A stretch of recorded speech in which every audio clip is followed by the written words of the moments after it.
Knowing 1000 recipes is not going to make you a great chef, but mastering culinary techniques and understanding the thinking process behind those recipes development will.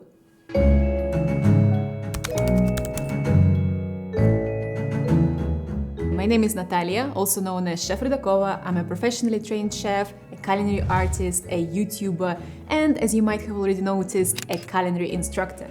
In today's class, I'm going to share with you the step-by-step, easy-to-follow guide to creative recipe development. And instead of making cannoli, we are actually going to make little tacos. You might find yourself sometimes looking at those amazing fine dining dishes that Michelin star chefs post on their social media. And you tell yourself, wow, how did she come up with this? Like, it looks incredible, but also unachievable. I wish I could create such dishes as well. Well, if that's you, you're in luck, because this is exactly what this recipe development class is about.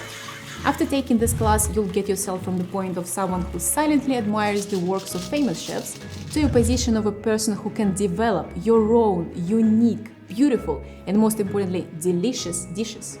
Dishes that tell your culinary stories.